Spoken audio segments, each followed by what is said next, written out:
So today I'm going to be telling you a few stories. And the first one starts with Rabbi Levi Yitzchak of Berdichov. And he was a religious leader in the 18th century. And the story starts with a time when his kids were ready to get married. So he hired a matchmaker, and this matchmaker would come to him every morning with a new match. And in return for that, Rabbi Levi Yitzchak would pay him 5 rubles. So today that would be about $1. So he comes every morning, he gives a match, and the guy gets $1 back. And time after time, this guy keeps on giving matches, but they don't work out. His son says, the person's too tall, they're too short, they talk too much, they don't talk enough. So the matchmaker realizes maybe I'm not the right person for the job, and he just stops coming to Rabbi Levi Yitzchak. And after a while, Rabbi Levi Yitzchak realizes that he's not coming anymore. And he approaches him and he says, what's going on? Is it that I'm not paying you enough? Why aren't you coming to me with new matches?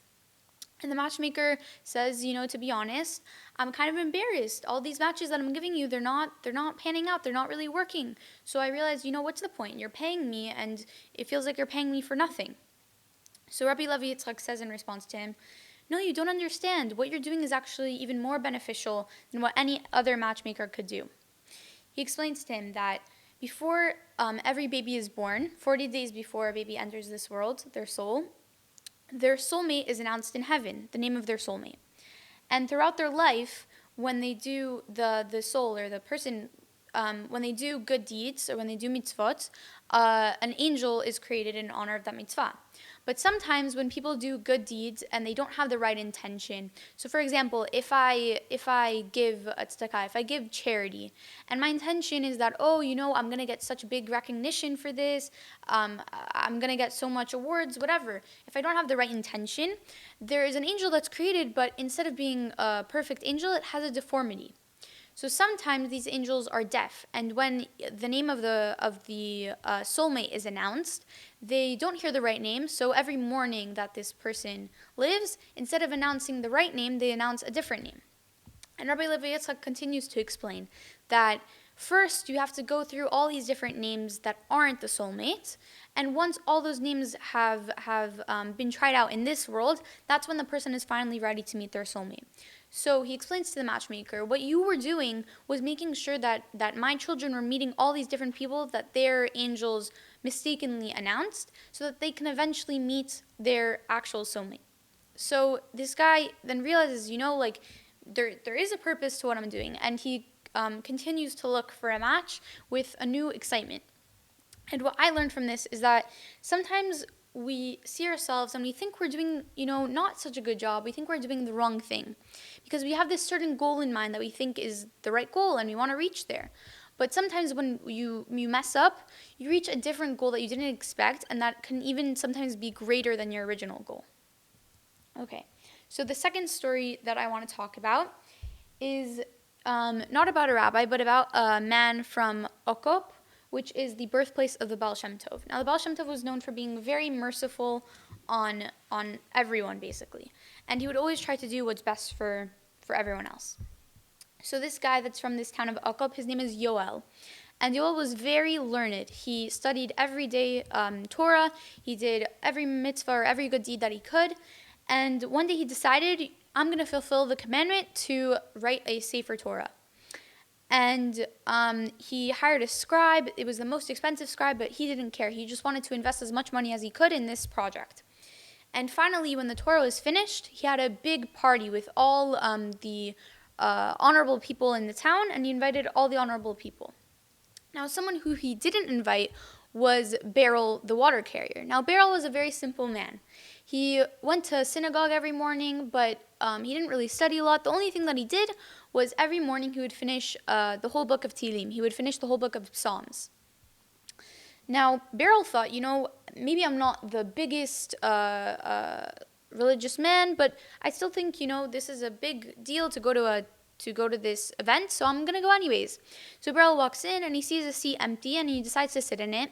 And what Beryl didn't realize is that seat was meant for the biggest rabbi in town.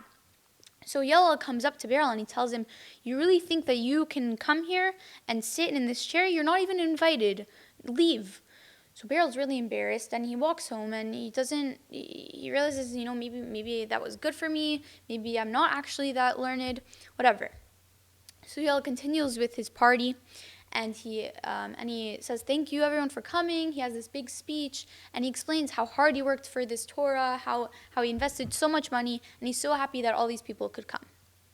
Later that night, when Yoel's going to sleep, he's so proud of himself. He's thinking about his speech, and he thanks Hashem. He thanks God for making sure that he didn't mess it up, and he falls into a dream. So in the dream, he finds himself in this desert, and he sees a little hut. So he decides to walk in the dream. He decides to walk into the hut, and he sees a lot of men with robes, and he hears them saying, there's a case brought against Yoel from Okop, and this case is brought by King David. And Yoel is very confused. He doesn't understand, first of all, why is there a case against him? Second of all, it's from King David. That's a pretty big deal. So he continues to hear what they're saying, and they say the claim is that Yoel is desecrating the book of Tehillim, the book of Psalms. And he thinks to himself, and he doesn't understand. He just had a party for a Sefer Torah that he finished. He's been learning all his life. He doesn't understand what he could possibly do wrong.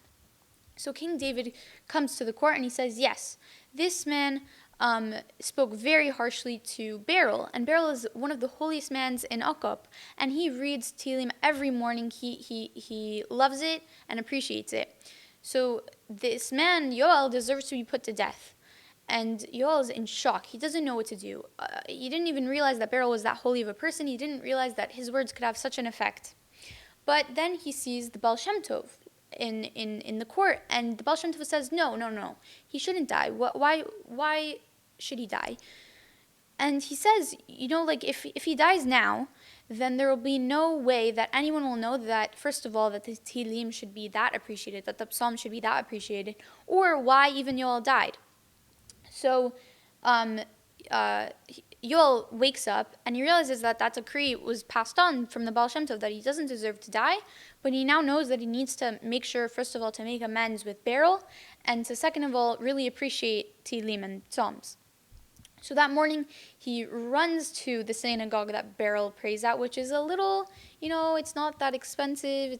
They don't really pay a lot of money to fix anything. It has not really like windows. It's just a little shack. And he finds him, and he says, Beryl, I'm really, really sorry for embarrassing you like that. I would love for you to come to my house, and I don't know what I can do. And Beryl looks at him, and he says, it's okay. Just come and read Tehillim with me. Come and read Psalms with me. And so from then on, Yoel prays with Beryl at that synagogue, and he reads Tehillim and he reads Psalms every morning. So without actually understanding the story, first of all, it's just very inspiring. That every little thing that you do, it really has an effect, from the good and from the bad. So from the good would be when Beryl reads Tehillim or reads Psalms every morning, it makes him a holier person. But also, when Yoel said something very rude to Beryl, it had a very big effect that it could even endanger his life. So what I think, at least what I took away from this, is that you never know what your little actions can do for the good and for the bad. So just to watch and make sure that you are very meticulous about what you're doing. And then the last story that I wanted to talk to you about is about Rav Moshe Lev of Sasov. And Rav Moshe Lev was a very holy person, and what he would spend his whole life doing is making sure that no one was unjustly in jail. So he would go travel from city to city, and if he heard that someone was in jail, he would bail them out. So whether they were in jail because they couldn't pay their rent on time, or because someone mistakenly accused them of something, he would make sure to take them out. And when Rav Moshe Lev was on his deathbed, he was very hopeless, and not because he was dying, but because he realized, I know I'm going to Gan Eden. I know I'm not going to go to Gehenna. I know I'm not going to go to hell. But that means that I can't fulfill this mitzvah. I can't fulfill this commandment anymore of returning people out of jail. I can't pay anyone's bail in Gan Eden. I can't pay anyone's bail in the world to come. So while he's thinking about this, and while he's feeling so hopeless about this, he realizes that there's only one thing he can do.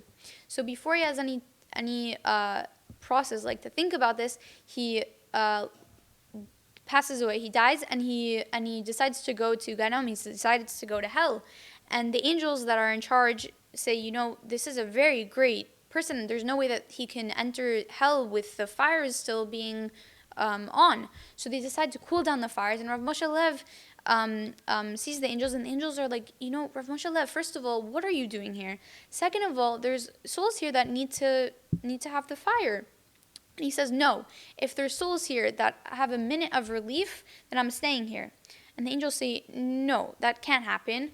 We need to figure out some kind of compromise. And he says, okay, so how about I take all these souls up to Gan Eden, I take all these souls up to the world to come, and you can turn the fires back on after I leave. And the angels say, no, what are you talking about? You can't do that. And Rav Moshe Lev says, okay, how about you look at what I did throughout my life, and if I did the mitzvah perfectly of taking people out of jail, then you'll agree to it. And the angels say, okay, they don't expect that everything could be perfect, that every time he heard that someone was in jail, he went to take them out. But after looking through all the actions that he did, they realized, it really was perfect. He really took every opportunity. So that day, first of all, hell was cold that day. There was no fires. Second of all the souls that were sinners left with Rav Moshe Lev up to Gan Eden. And with this last story, what I took away from it is that sometimes we are so busy thinking about what I will gain from this good deed. But we don't realize that a good deed is a good deed because it will affect other people and it will help other people. So sometimes I think we just need to go for something that will help other people, not whether it's a good deed, whether it's a mitzvah, whether it will help us, but because it will help another person, that's what we need to focus on. And that's all. Thank you.